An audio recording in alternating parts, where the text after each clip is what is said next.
चुके हैं कि कर्दम जी का विवाह मनु की पुत्री देवहूति के साथ में हो गया।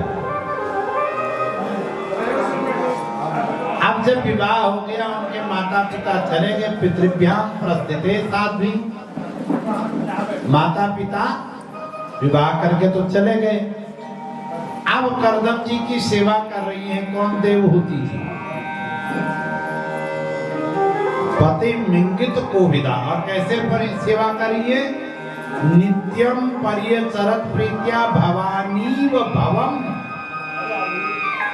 जैसे भवानी माने पार्वती जी ने अपने पति शिव जी की सेवा करी, ऐसी सेवा कर रही है।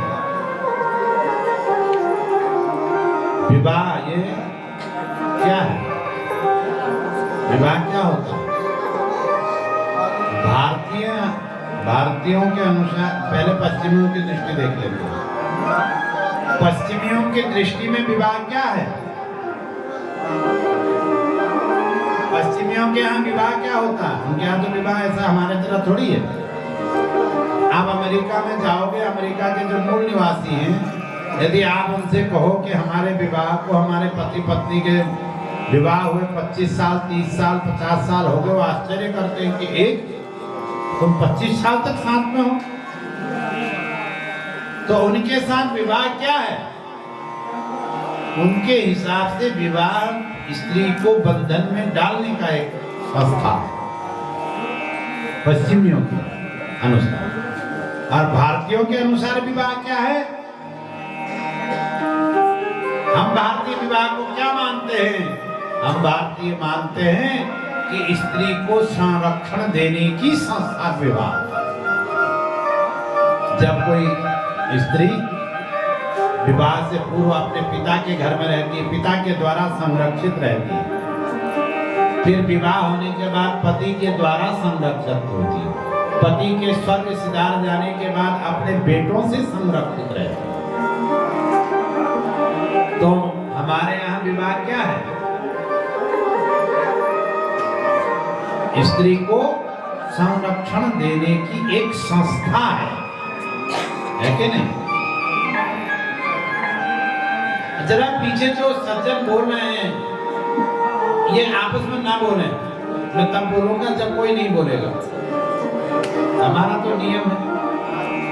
शर्मा जी, सबको चुप करा के रखिए इधर पीछे बोलने वालों को। मैं बहुत गहरी बातें आपसे कहूंगा।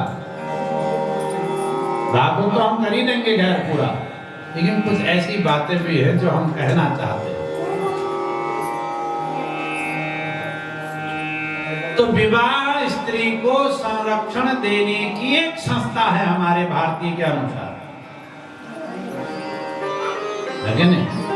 विवाह पर हमारा एक लेख प्रकाशित है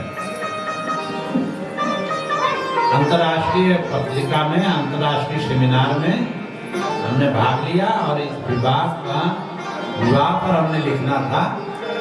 तो एक अंतर्राष्ट्रीय पत्रिका में हमारा लेख प्रकाशित है, उसमें हमने कर्दम और देवहूति का ही उदाहरण दिया है वापस कि भवानी इव भवम प्रभुम। जैसे भवानी ने शिव जी की सेवा की, तो विवाह जो है खेल नहीं है। उत्तराखंड में कानून पास हो गया, पता है आपको? देश का पहला ऐसा राज्य है उत्तराखंड राज्य जिसने समान नागरिकता वाला कानून पास किया। ये तो बात मालूम नहीं आप लोगों को, है कि नहीं? उसमें सारी बातें अच्छी है। मैंने पूरा ड्राफ्ट पढ़ा है, मैंने पूरा ड्राफ्ट मंगाया। फिर कोई बड़े वकील मेरे मित्र हैं, उनसे हमने वो ड्राफ्ट लिया। 7 अध्यायों में है। एक बात उसमें हमको अच्छी नहीं लगी, हम कहते हैं सरकार के लोगों से, एक बात उसमें क्या अच्छी नहीं है कि हमारे उत्तराखंड सरकार कहती है आप लिविंग रिलेशन में रहो लेकिन रजिस्ट्री करा लो। आप रिलेशन में तो रहिए, रजिस्ट्री करा के, मैंने सरकार मान्यता दे रही है व्यभिचार को। एक ये जो लिविंग रिलेशन में रहने, जो ये अंग्रेजी शब्द है ना, इसके लिए हमारे पहाड़ में बहुत गंदा शब्द बोला जाता है, मैं बोलूंगा नहीं आपको, बहुत खराब शब्द प्रयोग करते थे पहले से, है कि नहीं? आप ऐसा ही मत समझना हम सब अध्ययन करते हैं, जितने भी ड्राफ्ट लिखते हैं, जितने भी कानून पास होते हैं, जितने उनका हम अध्ययन करते हैं तभी बोलते हैं, ऐसा नहीं है। तो लिविंग रिलेशन जो है, इस पर हमारी आपत्ति है, हम सरकार से तभी से बोल रहे हैं जब से वो पास हुआ। हमने कहा आपने ये ठीक नहीं किया, आप देवभूमि उत्तराखंड में व्यभिचार को